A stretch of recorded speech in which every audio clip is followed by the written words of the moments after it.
Γεια σας και καλώς ήρθατε στο κανάλι μου. Σήμερα πάμε να φτιάξουμε υγιεινή μιλόπιτα χωρίς αλεύρι με ζάχαρη καρύδα. Όλα τα υγιεινά τρόφιμα που χρησιμοποιώ μπορείτε να τα βρείτε στο ηλεκτρονικό κατάστημα της Jim Beam με έκπτωση 5% γράφοντας τον κωδικό LIVEKITCHEN5. Για περισσότερες πληροφορίες θα σας έχω link κάτω στην περιγραφή. Θα χρειαστώ ένα μπολ, 220 γραμμάρια ανιφάδες βρώμης, 400 γραμμάρια γάλα βρώμης,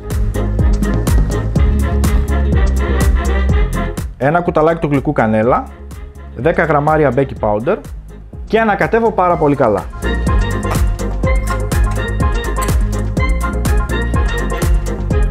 Αφού ανακατέψουμε πάρα πολύ καλά, θα το αφήσω να ξεκουραστεί για περίπου 10 λεπτά.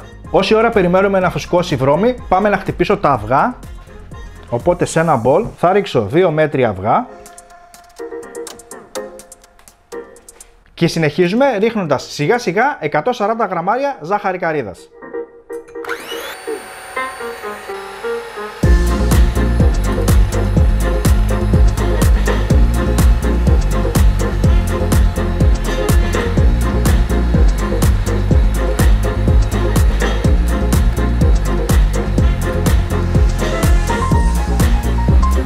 Έχουν αφρατέψει πάρα πολύ καλά τα αυγά μας. Θα χρειαστώ περίπου 4 με 5 σταγόνες σε υγρή μορφή βανίλια. Και σε αυτό το σημείο θα ενσωματώσω τα αυγά στη βρώμη μέσα.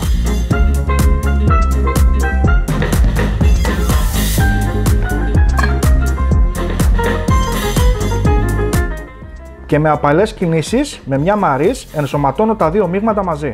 Το μείγμα μας είναι έτοιμο και σε ένα πυρέξ 20x30 θα βάλω μια λαδόκολλα. Οπότε θα τσαλακώσω πάρα πολύ καλά μια λαδόκολλα για να μπορέσει να πάρει τη φόρμα από το πυρέξ. Ανακατεύω για λίγο ακόμα και είμαστε έτοιμοι να ρίξω το μείγμα στο πυρέξ.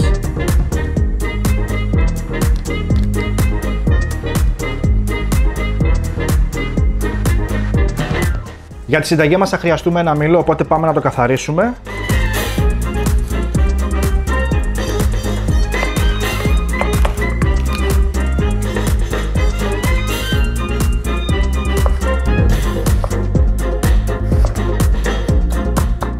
Οπότε τώρα θα βάλω το μήλο από πάνω.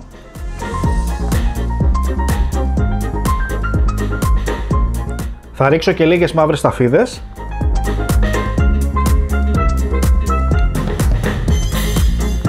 Φυσικά οι σταφίδες είναι προαιρετικές, μπορείτε να μην βάλετε. Και τέλος πασπαλίζουμε λίγο ζάχαρη καρύδας ακόμα.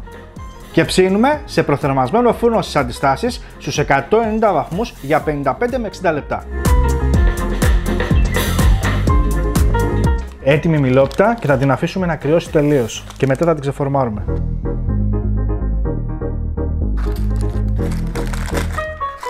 Πάμε να δούμε τι κάναμε.